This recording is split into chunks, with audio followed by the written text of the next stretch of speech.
بسم اللہ الرحمن الرحیم۔ بھائیو، اس حدیث سے ہمیں یہ معلوم ہو رہا ہے کہ آپ صلی اللہ علیہ وسلم اپنی قبر میں زندہ ہیں۔ آپ اپنی قبر میں زندہ ہیں اور ہر سلام بھیجنے والے کو جواب دیتے ہیں۔ لیکن یہ زندگی کون سی زندگی ہے؟ بھائیو، یہ زندگی برزخی زندگی ہے، برزخ۔ وَمِن وَرَائِهِمْ بَرْزَخٌ، اللہ نے کہا کہ اس کے بعد ایک زندگی ہے، لیکن وہ برزخ کی، پردے کے پیچھے ایک زندگی۔ آپ زندہ ہیں لیکن وہ برزخی زندگی ہے جس کی حقیقت کا علم ہمیں نہیں ہے۔ کس طرح کی زندگی ہے، کیسے رہتے ہیں اور کیسے سارے معاملات ہوتے ہیں، یہ اللہ کو معلوم، کسی بندے کو نہیں معلوم۔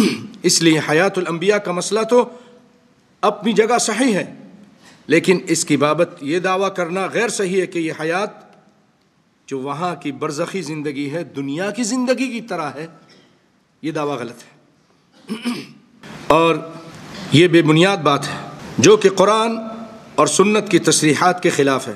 اگر آپ صلی اللہ علیہ وسلم دنیا کی زندگی کی طرح زندہ ہوتے تو پھر اس حدیث میں جو یہ ذکر آ رہا ہے رد اللہ علی روحی، کہ اللہ تعالیٰ مجھ پر میری روح کو واپس بھیجتا ہے، تو پھر اس کی ضرورت نہیں تھی۔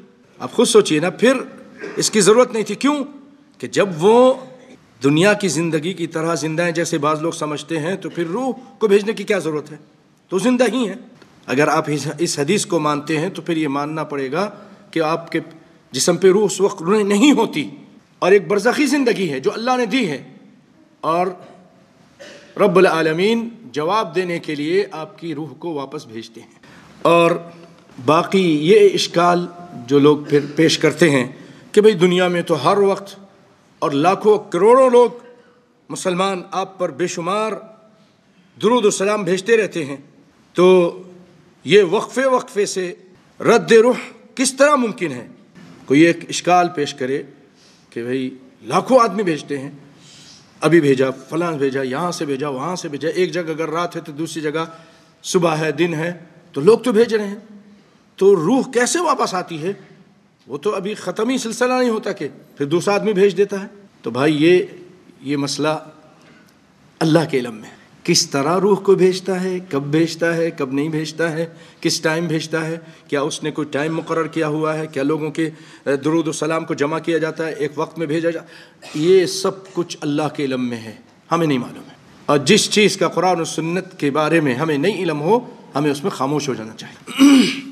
اور ہمیں اس معاملے میں جیسے بہت ساری چیزیں قرآن پاک میں اور احادیث میں ایسی ہیں جو خاص طور پہ قرآن پاک میں متشابہات میں سے ہیں، تو ہمیں اسے بھی متشابہات میں سے سمجھتے ہوئے اس پہ ایمان تو رکھنا ہے، لیکن اس کی حقیقت کا پورا علم اللہ کو ہے، کسی شخص کو نہیں، کسی انسان کو نہیں۔ لیکن اس حدیث سے جو اہم بات پتہ چل رہی ہے بھائیوں، وہ یہ ہے کہ ہمیں کثرت سے درود اور سلام پڑھنے کی ترغیب دی جا رہی ہے اس میں، تاکہ ہم کائنات کے امام صلی اللہ علیہ وسلم کی طرف سے جو جواب آئے، اس پہ غور کیجئے نا، جو جواب آئے اس سے ہم مستفید ہو سکیں، فائدہ اٹھا سکیں کہ رسول اللہ کی طرف سے ہمیں جب بھی ہم درود پڑھیں گے، سلام پڑھیں گے، ہمیں جواب آئے گا۔ کیسے آئے گا یہ اللہ جانتا ہے، کیسے دیں گے یہ اللہ جانتا ہے۔ یہ ایک ہمارے لیے بہت بڑی سعادت ہے۔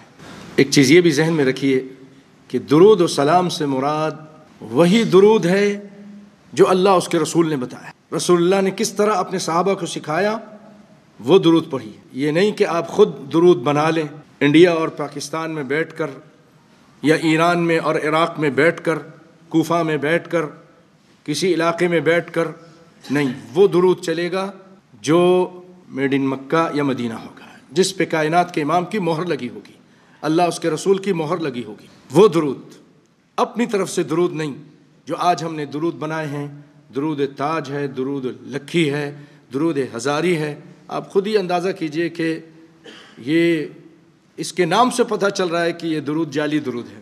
آدھا کچھ نام اس کے اندر عربی ہیں تو کچھ ہندی اور اردو ہیں۔ درود تنجینا، درود اردو کا لفظ ہے، تنجینا یہ عربی کا لفظ ہے۔ اسی طرح باقی درودوں کے نام سے بھی آپ اندازہ کر سکتے ہیں کہ یہ میڈ ان انڈیا اور پاکستان ہے، قال اللہ قال الرسول سے خالی ہیں، ہوشیار رہیے۔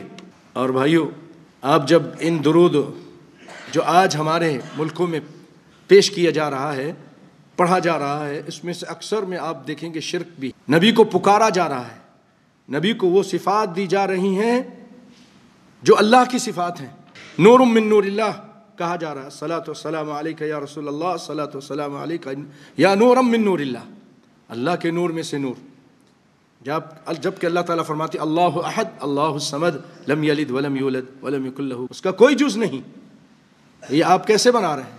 تو بھائیو اللہ کے لیے ہوشیار رہیے، ان جعلی اور بناوٹی درودوں سے وہ درود پڑھیے جو رسول اللہ صلی اللہ علیہ وسلم نے اپنے امت کو بتایا ہے۔